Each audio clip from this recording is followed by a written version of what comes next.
Good morning. Hello, everybody. The morning really got away from me this morning, but thanks for joining. I slept in, which was actually kind of nice today, and then just running and racing to grab number one, make a coffee, which is the most important start of the day. Grab a bit of read a bit of the news, and then jump on with everybody. So good morning. We'll get to the hello. So if you're here, say hi. Obviously, I think have some of the regulars will pull up your comments, but I just wanted to touch base and say for anybody that's watching this on the replay, we do have a few people that do come back and watch these live streams after. We do the streams every day, 8 a.m. Usually go for about 45 minutes. It'd be great to have you join along, but as always, the replay will be on the channel, and it takes about 24 hours, but you'll have the chats on the live stream as well, so you can see kind of what's happening and what we're talking about, because I don't post all the chats obviously onto the bottom of the page, but that's it. So good morning, got my coffee. That's the first sip of coffee today, and let's see who's here. Got a little bit to talk about today, that's for sure. Some little bit of news. Candice, good morning. Welcome back. Nice to have you here. Hopefully, maybe your trades are doing okay today. I know you're the day trader of the group, so hopefully today's good for you. I haven't really looked too much actually at the market, other than seeing a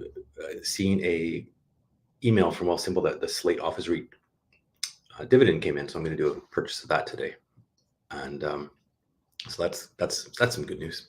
And it's always nice to have those emails come through. JM, good morning. Good morning. Welcome. Change the Spares back. Good morning. Always nice to see you, Rod. Welcome back. Nice to see you. That's great. Thanks everybody for joining. Just still need more coffee, but it's good.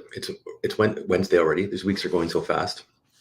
And the big news today. Let me share this. I have a couple pages I pulled up. It's got to move some tabs around here to grab them. The big news today. We knew this was coming, obviously. And pull this up, and we can add this. So share inflation, Canadian inflation. We're talking about today. Canadian CPI was this morning. So no change from last month. Last month was so it's up 6.9% in October. Higher gas prices. We can break this down. I've got another page that kind of breaks it down. So I obviously then with seeing this, there's going to be no surprise come December 7th is the Bank of Canada rate announcement day. So I think we're kind of guaranteed to see some more rate increases. That's for sure. Inflation was down a little bit in the States, but it seems to be sticking around in Canada. Now I did have another page that kind of breaks it down. We can kind of go through this and kind of talk about things a little bit, I figured. And the website here, I've got to present it.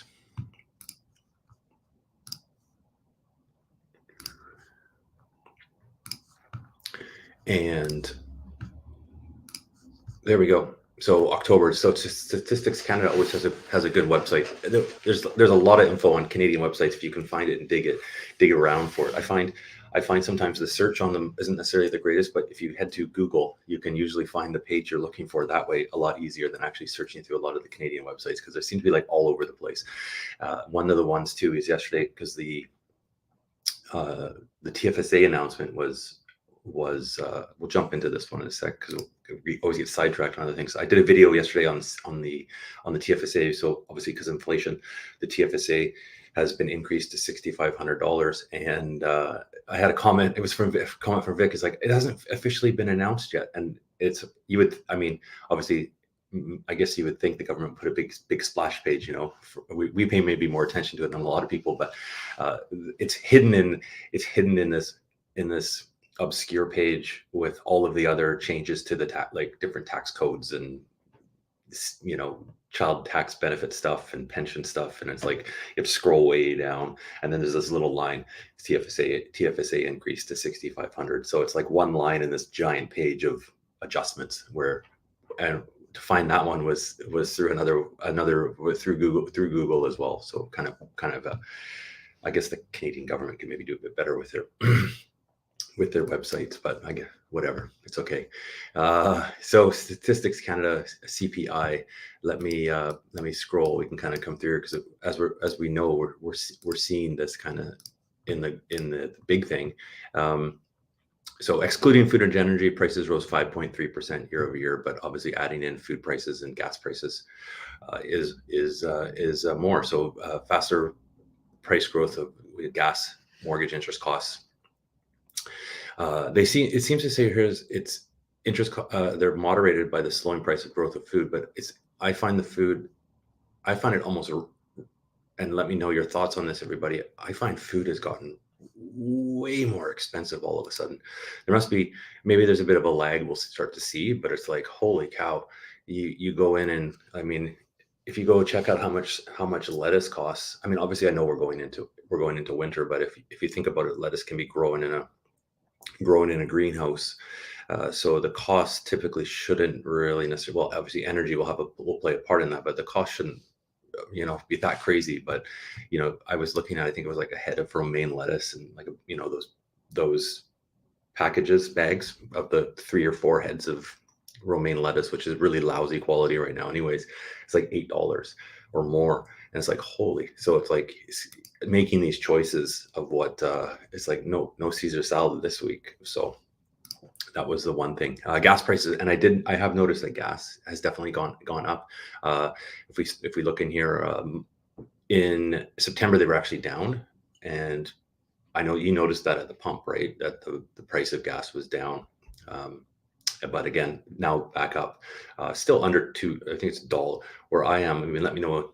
Let me know let me know, I guess, in the comments how much is gas. If you drive, you pay attention to this. I drive a little bit, but gas is about $1.80. I think it was $1.87 last time I put any gas in the car earlier, kind of on the weekend. I don't thankfully have to commute, so I don't have to fill up. It's not like I have to fill up every week, but it was definitely more than what I had done it for last time. So you see these things. So that's up. We'll see if that changes. Usually the winter, it's hard to say. People driving, maybe driving less. We'll see what happens. And then they're saying here the price growth of, my tongue is tied today. The price growth of groceries slows but remains elevated. So prices rose less in October, 10.1% compared to September, 10.3%. That's essentially, I'd say a wash with prices, but prices of meat up 5.5%, fresh fruit 8.9%, fresh vegetables up 11%. So that's what I was, obviously noticing in some vegetables for sure was that it does make, here we go. It actually mentions Canadians paid more for dry and fresh pasta, plus 44.8%. I haven't noticed a difference in pasta prices. I do eat a lot of pasta, funny enough. I usually buy a lot of it when it's on sale, so I have it stored. So this, I mean, it'll last. I don't want to say it doesn't last forever, but those are the kind of things you can definitely like squirrel away and store if you have a good deal on a price and not be necessarily as impacted with these prices. So pasta up 44.8%. I don't. Margarine up 40.4%, but obviously that might tie in. I think butter has gotten more expensive too with dairy. But here we go, lettuce up 30.2%. And then rice and rice-based mixes up 14%, soup 18%, among other food items. The crazy thing you'll see with soup, if you actually check the labels on a lot of these products, I'll pull this out to go large. You might not notice a price change sometimes in stuff you buy, but you will notice packaging change. Keep an eye for that. It's actually like, I mean, the term I guess is called like shrinkflation, because if you look at some packages, you'll notice on the shelves, they'll do a rebrand of the package and it'll say like new, they always have that like label, right? New look to make you realize that it's the same, whatever you're buying all the time. They'll say new look and they do a redesign of the package. But if you actually if you had an old package at home and compare the two, the amount in that package will be less. So you'll be paying you're paying the same price, but you're getting less product. So it doesn't, on face value, when you're looking at this thing in the supermarket, you're thinking, oh, it's the same. It always costs this. It's costing the same. That's great. And then you get home, and that's when you realize. I have a friend that's his wife does a lot of baking, and she always is obviously buying baking products, right? And she was buying chocolate chip. I think he sent me a picture, like chocolate chips, and they changed the packaging on it, and it was, I think, like almost 30, if I'm not mistaken, like 30% less by the time the packaging had been redone, 20 or 30% less. So quite substantial for some of these things. So I think it's the same, like check your bag if you buy bags of chips and stuff like that, or anything, any kind of product. As soon as you see new design, guaranteed it's looking different. And that's a big thing with soup can, because it mentions in the, like in this article with soup being up 18%. It's probably more expensive, but the can of soup is probably smaller, which is never good. So I think we're guaranteed for a rate increase come December 7th with the Bank of Canada. Now, don't do predictions by any means, but I think we can kind of expect definitely expect that rate increase. And Candace, 10, and I'm sorry, as we get on a roll, some of these comments are a bit lagged coming through. 10 in regards to, let me know in the comments what the 10's about.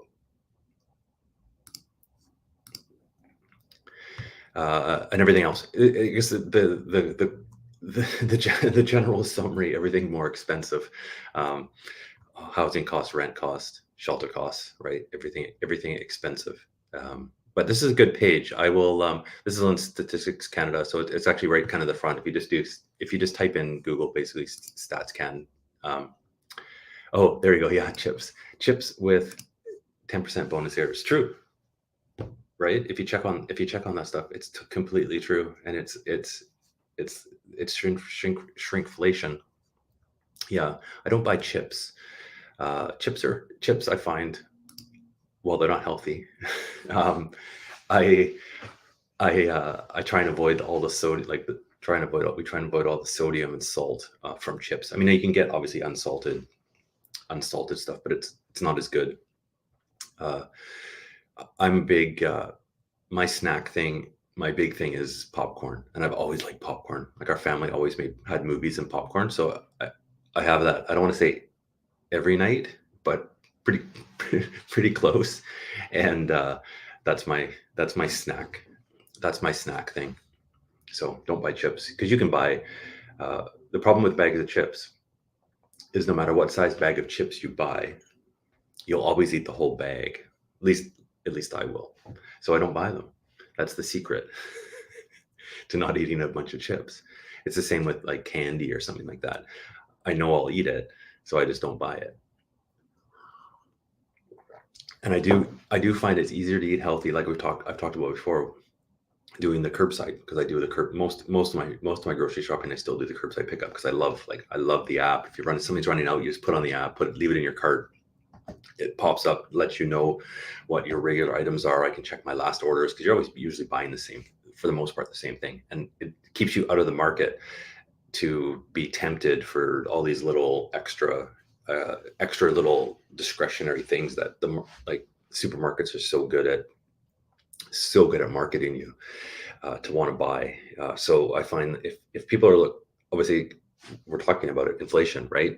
Food expensive. If you're looking for ways to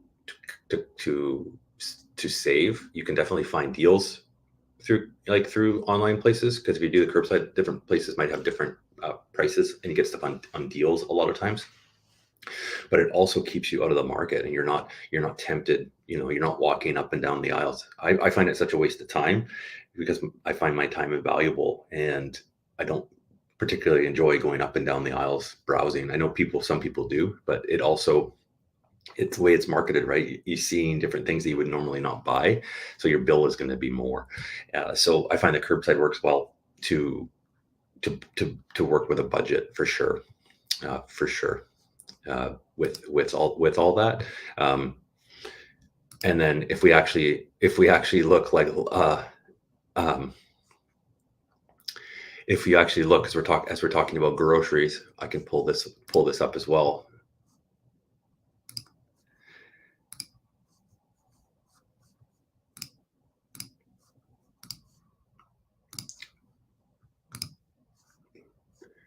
pull that up for Loblaws.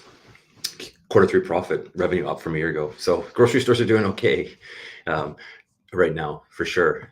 For sure, people always need to eat. And I don't know if anybody actually third quarter profit rose about 30% compared to a year ago, which is good if you own is good if you own Loblaws. I do not own any Loblaws, but I'm sure somebody in the channel that's watching probably does. What's interesting though is they're noting a shift to private label brands like PC, like President's Choice, and their no name brand, because it's good value. And I know from reading President's Choice or Loblaws, called the Superstore out here where I am, they've like froze the price on their no name stuff, I guess, until the new year, which is good. Their products are pretty good. I find the President's Choice products, especially, I find it really decent. Their pasta is good, usually a good price, and some of their they do have some pre-made kind of, or frozen products like fish and stuff like that I find actually kind of decent. So it's a way to kind of save a bit of money on things, is buying not the off brands, but just the value brands, no name especially. I mean, I don't think most people could probably tell the difference between a $2 box of pasta compared to a $6 box of pasta, maybe, but I think put enough sauce on it and you're okay. But it's so that's always up there. They always get their level always gets hit. They're going to get, obviously, pressure from everywhere about making too much money, but again, it's a company, so they should be making money, I think. But they'll be obviously getting the pressure coming from the certain parts of the government about profits.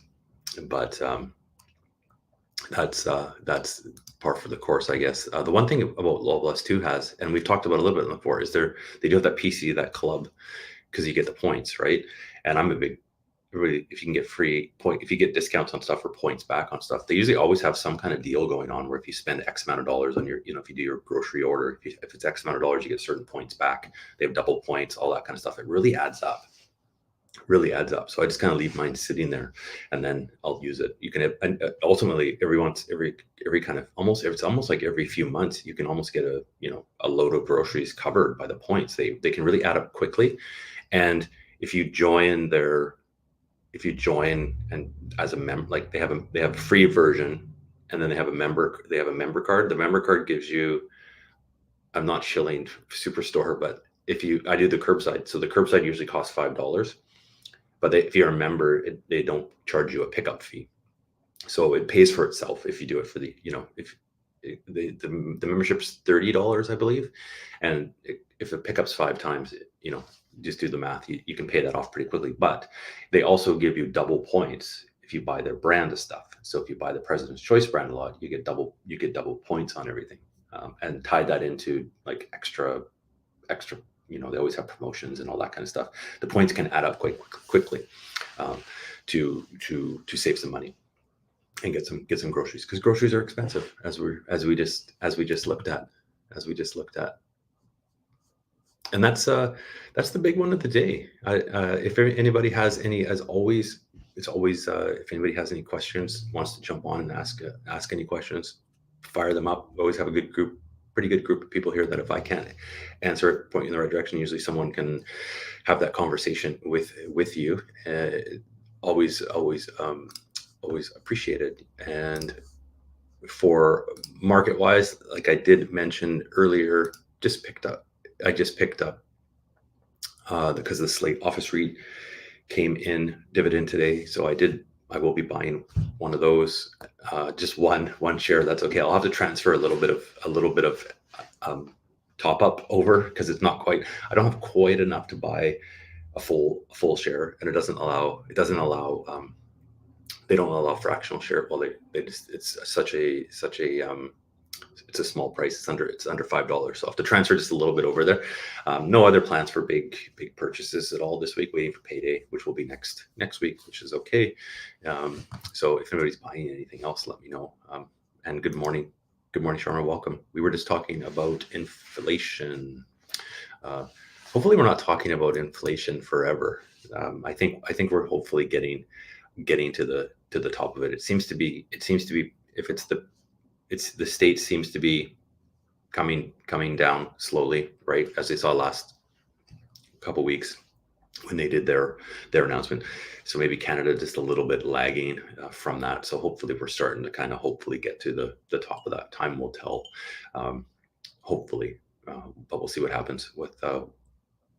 We'll have a bit more, maybe, I don't know if it'll be clarity, but we'll have a bit more maybe idea of the trajectory of what's happening next. Maybe next month, get the next rate announcement from Bank of Canada going towards the end of the year, and see what happens. Hopefully we can kind of start to see a bit of a downslope. I have a feeling it's going to be probably like this for a while. As stuff comes down, it might be some big drops, but then we'll see some increases. Hard to say what's really what's going to happen in the long run. It's definitely a weird time out there. It's a weird time to be in the market, like investing, because it's just like every day there's something different happening that is not good, or we get one good day of something, one good day of good news followed by 2 days of bad news, and then another good day, and it just kind of goes up and down like that. But one other article, and this obviously doesn't apply to anybody within a TFSA, but there's a list. There's a list of, and I'd have to find it, but CIBC put out a list. It showed up on my app. I'll have to dig it up, but you can do some looking. So CIBC put out a list of, because obviously we're coming towards the end of the year, and CIBC put out a list of stocks that are like ripe for to sell at a loss for basically tax purposes, because you can write off a loss and buy something else to offset the gains, right? Tax loss harvesting is the term. I don't obviously in the TFSA, and if Candace, if you're watching, tax loss harvesting, I don't know if you've done a video on this. This would be a good one for you. I'll give you an idea for a video. Is maybe tax loss harvesting coming up towards the end of the year. So what that basically is selling stocks that are underperforming and buying other shares. And then you have, obviously, because you've taken a loss on that, you can claim that back on your when you file your taxes. That being said, you can't do that with the TFSA because your gains are tax free, so your losses you can't claim against anything. So it doesn't really work for anybody that has investments in a TFSA. But maybe if you have investments on some other unregistered products, it might be something to look at. Depending on how things are. So they had a list of about 40 shares roughly. So you did do one. There you go. So Candace has a video on tax loss harvesting. Definitely, I think Candace, my suggestion would be make sure you talk to your accountant to make sure it actually makes sense.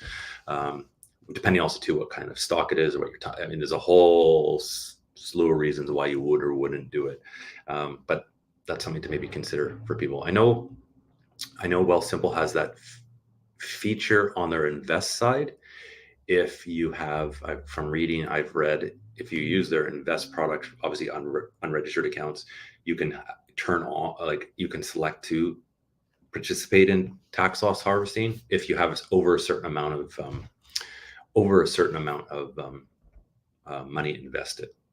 And I guess the algorithm probably will do that for you if it's beneficial. To see what to do. Everybody's tax situation is different, so it doesn't necessarily always make sense depending on what's out there. And if you haven't, it's hard, I guess, right now. If no stocks in the year, it depends on you. Obviously, if you haven't had any gains on other stocks, it's hard to know what if it makes sense or not. So, way beyond my individual scope to do, and it's something I don't have to worry about because I just have the TFSA. So. Which is something less stuff having to worry about. That's for sure. The dreaded tax time. Let's not talk about. We won't talk about taxes. It's my least favorite time of the year.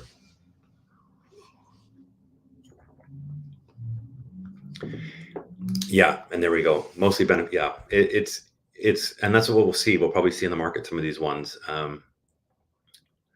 Uh, you'll see them drop down probably December, depending if they're the losers that people are selling off, and then obviously if you want to buy them back, um, you can't claim the loss if you buy it back uh, within 30 days. But if you do it like obviously after 31 days, then you can. So a lot of people will sell it off and then buy it, but potentially, I guess, buy it back. But you want to make sure that you are within that past that time frame, right? So you can take advantage of it. Exactly, that's the term. There you go. Superficial loss. Yeah, if you buy it and sell it back, or sorry, if you sell it and buy it back, not the other way around. I need coffee. The opposite. And good morning, Sakina. Welcome back. Good to have you. It's nice to have all these groups. One thing I've noticed is every kind of morning, it's getting a couple more people every day. So that's awesome. It's nice to have just kind of jump on, see what everybody's up to, what they're buying, what they're looking at, what they're big thing right now is, I think, sentiment out there with everybody. It's not necessarily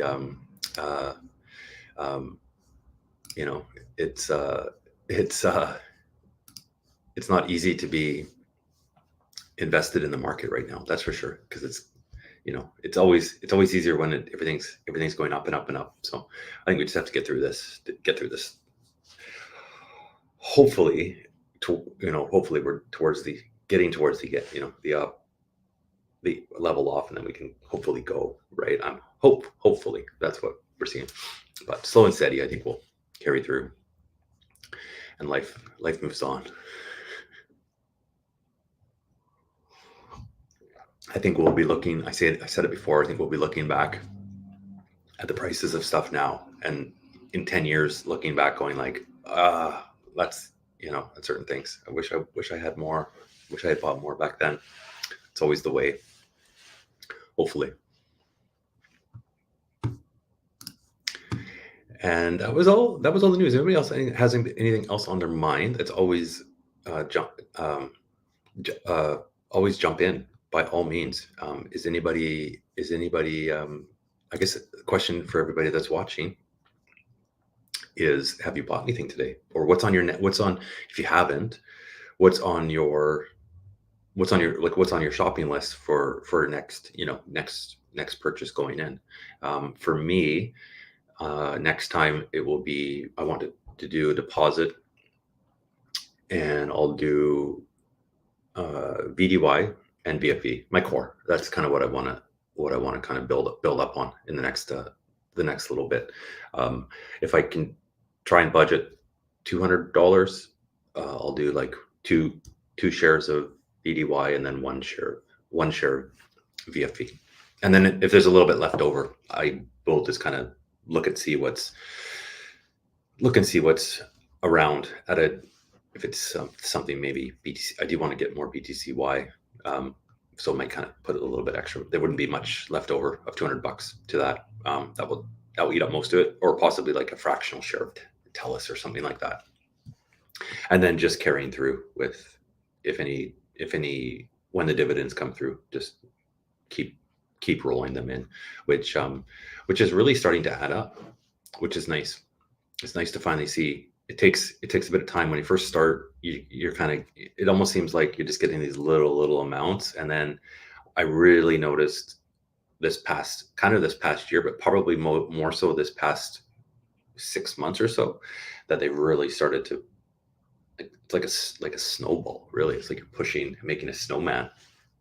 So they've really started to build up. So I'm hope it kind of gives you some outlook for the future, if you stick to it, that it's just going to keep growing. So it's nice to see. It's nice to see those coming in every. It's nice to get those emails in the morning if you have a share or a company or ETF or something that's paying a dividend out. You wake up and it's like, oh, I got a little bit of money today, which is nice. It's kind of fun to see that. That's awesome. There we go. Over $300 a month. That's substantial. that's a good chunk of change. Especially, I'm going to assume, Justin, that they're in your TFSA, so that's all tax free.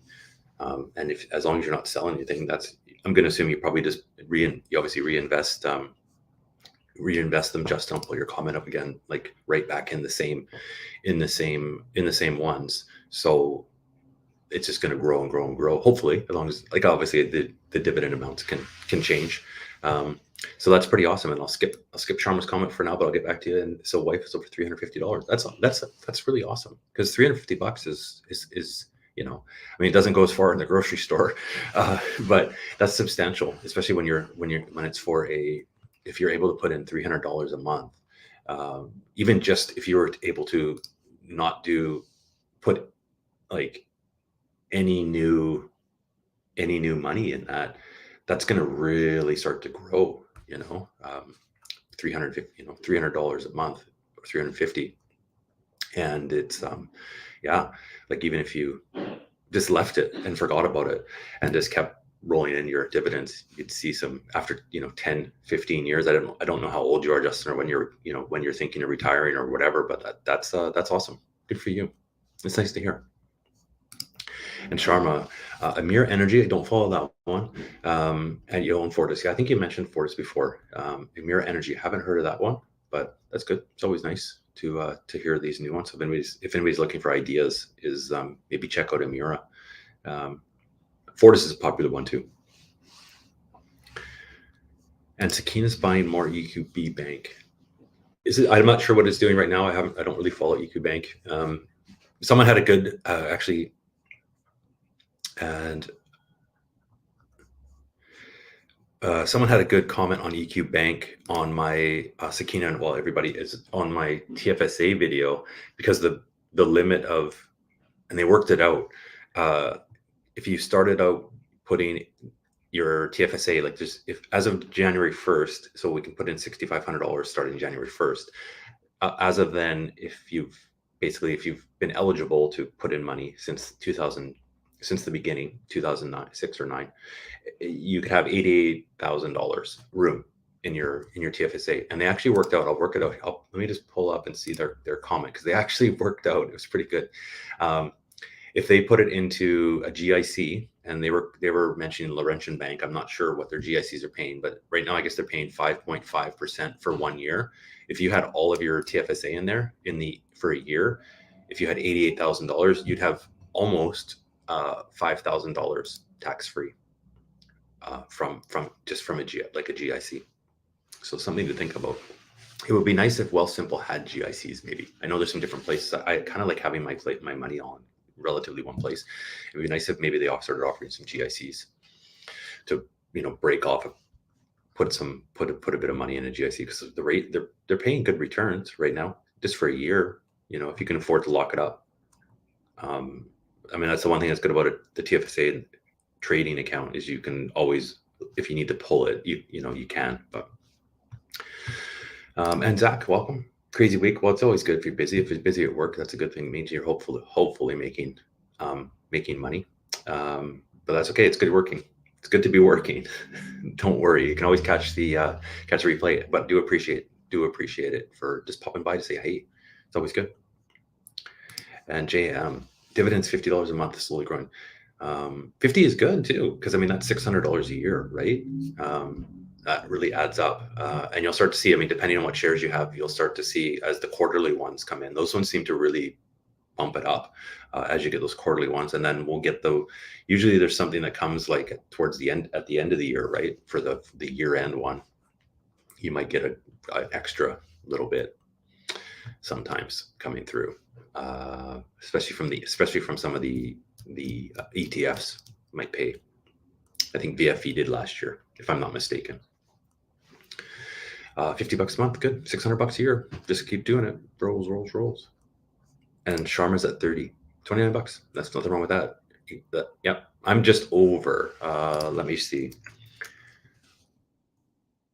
I'm roughly. It changes. I had my biggest one last month, but it was a good quarterly one. But I could say if I probably average it out for the year, I could do this. I can just figure this out.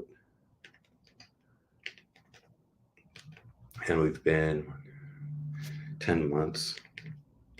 So I'm about 25.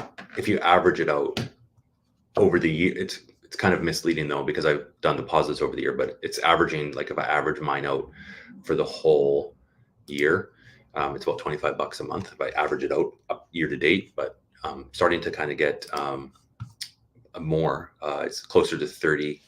And then if I get a quarterly dividend through, it's over 40. So, which is awesome. So it really, it's really starting to grow, which is really cool to see it done. Make sure everybody track, like if you track it, put it in some kind of spreadsheet or something like that. Like I do have a video of that simple spreadsheet that kind of tracks it. It's kind of neat to see it, because I know Wealthsimple doesn't do a great job with kind of displaying totals very well, but it is awesome to see it. I mean, you see the I mean, I can speak from my portfolio. You see the portfolio value going down, but the dividends are starting to go up, which is good along the way. So we'll return, but it's nice to see the increase, and every little bit adds to that. And then one day, like Sharma right now, $30. I mean, when you first start, you're starting at zero, right? And we all started there. So I mean, we seem to be we're kind of probably around the same mark with our, we obviously have different investments, but we all started zero and then slowly build. And then look at someone, I mean, Justin, I mean, I don't know how much what he's invested in doesn't matter, but you just see it grow, that it eventually it grows up to $300 or $350 a month or more as you go, which is awesome. Yeah, there's lots of apps. Let us know in the comments what app to use. Do you have a phone? It must be a phone app. There's tons of apps. I'm not a big phone app person. I find I just use my phone for a few basic things. It's just me, and I do prefer, because I'm sitting in front of my computer all day anyways, Sakina, that I just kind of have a spreadsheet that I can type it into, because it's kind of there. If I have stuff on my app, I just lose track of it. That's what I find. I know there's that new, there's different. So stock events, I've never heard of that. Is that a website? I guess maybe. Let me know if maybe that's an app or whatever. I always find, like I can only speak for me, is less is more. Like sometimes less is more, because a lot of these apps and a lot of these websites, you log in, and I don't particularly want to sync my, like there's that one app called Blossom, and I don't want to sync my portfolio to a third party particularly. That's just me. And I know the Yahoo app has other things too. That's a good that's a good one too. I love using it. I have a Yahoo account, but I don't really input any of my stuff because I hate inputting. That's just me. So I find it easier just to track dividends, more so just the amount. And I have that spreadsheet that's fairly simple, so I can create a new one for each year. Tracks the monthly, quarterly, and annually. Works pretty well. I guess I could actually share this. Hold on. Let's I've done a video on that dividend one. I found this online and kind of tweaked it a little bit. I can share this. It's just a basic one, right? So I'll create a new copy I'll create a copy next year. I didn't do this in 2021, but I'll do it going forward. So basically what it does is it tracks, you just have to input it manually. So you have to total it up manually. It's not too bad if you do it every month. You just do your total, plug it in. And then I don't do it as I go. I just do it basically at the end of every month. And it calculates obviously the total. It gives me the quarter, that'll adjust, and then it gives me the amount, and then at the end of the year my total will be at the very bottom for 2022. Then I'll just have to go through and I can do a new tab I can tab the other next years as they go, and then I'll have to just figure out a formula eventually on one side to have a total all time. But I don't track really individual stuff as much, partly because I can't be bothered. But that's just me. And Sharma uses Blossoms. Yeah.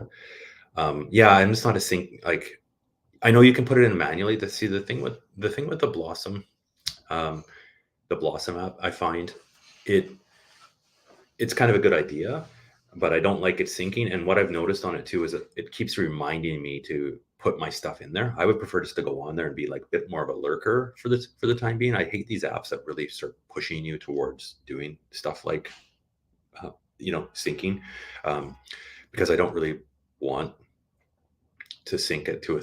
I mean, obviously, I'm going to assume it's secure, but uh, if it's not something I'm going to use all the time, and all of a sudden I stop using it, my stuff is still syncing over there and whatever. It's not my thing.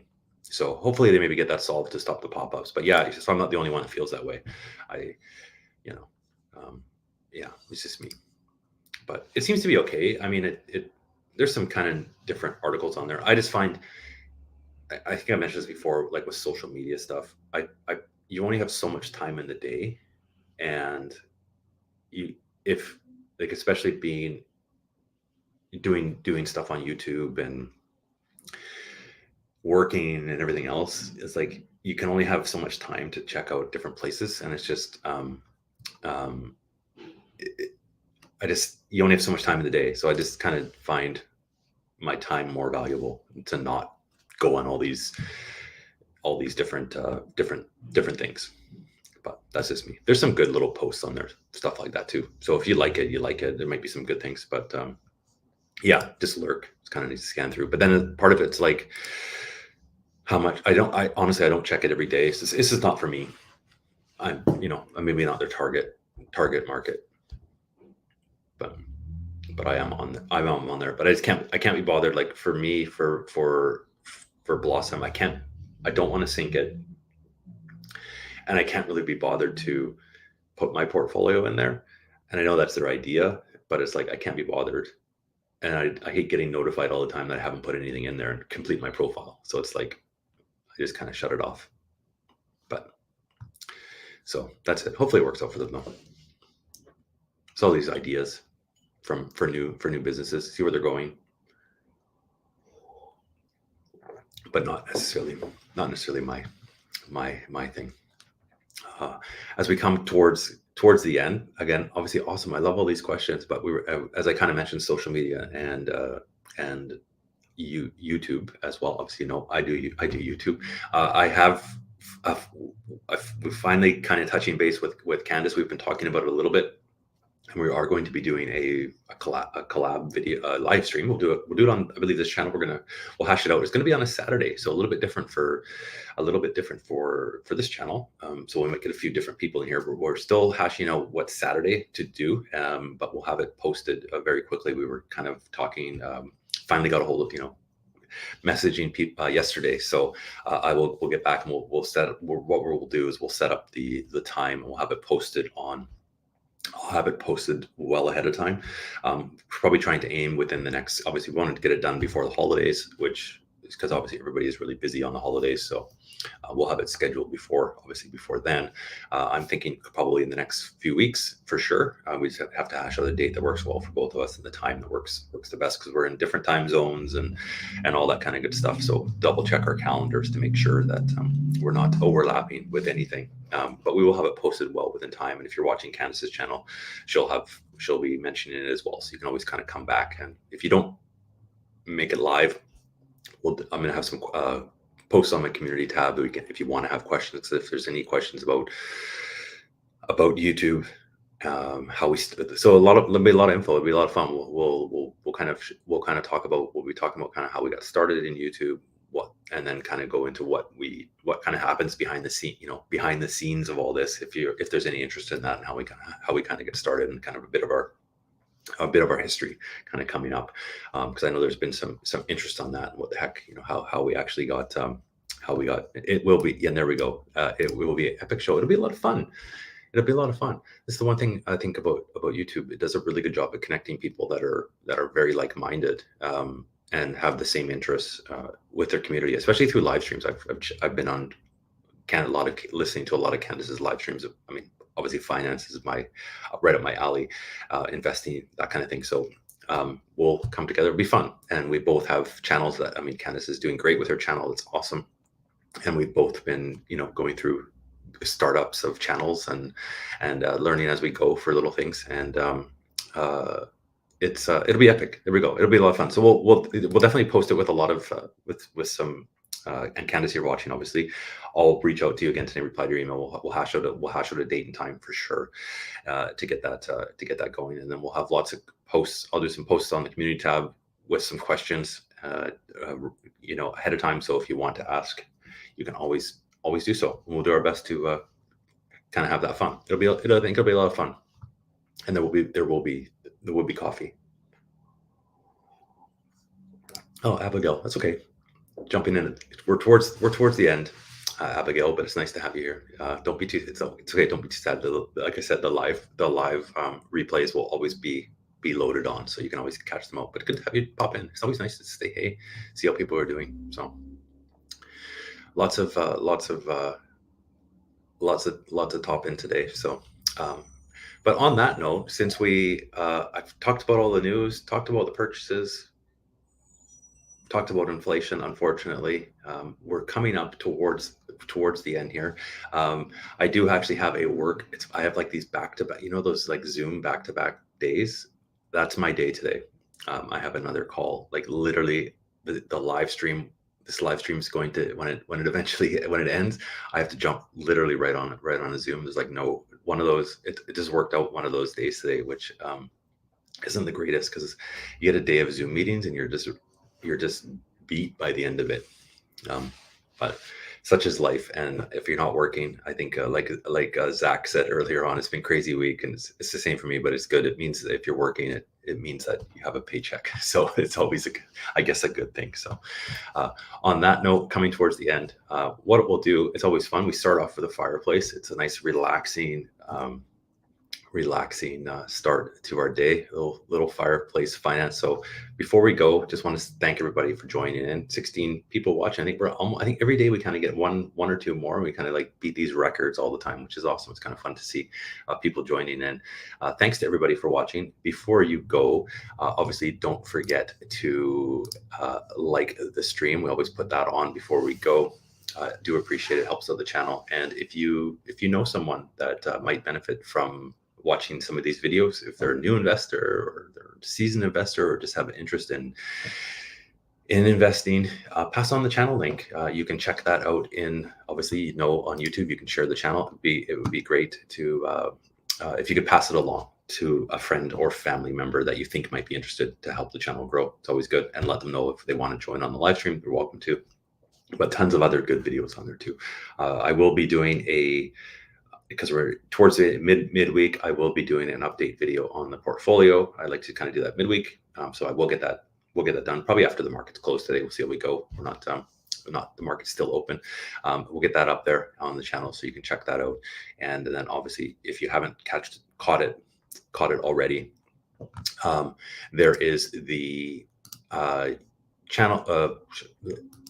Still need more coffee. There's the video on the TFSA. So if you're wanting to see that, you can definitely check out the TFSA video. That's all I had. We'll leave it at that. Thanks, Jam. Have a good rest of the day. And that's to everybody else. Have a great Wednesday. We'll catch you. I will post the next live stream for tomorrow. Always fun. This is great. We'll end off though. It's always nice. And what we will do is we will end off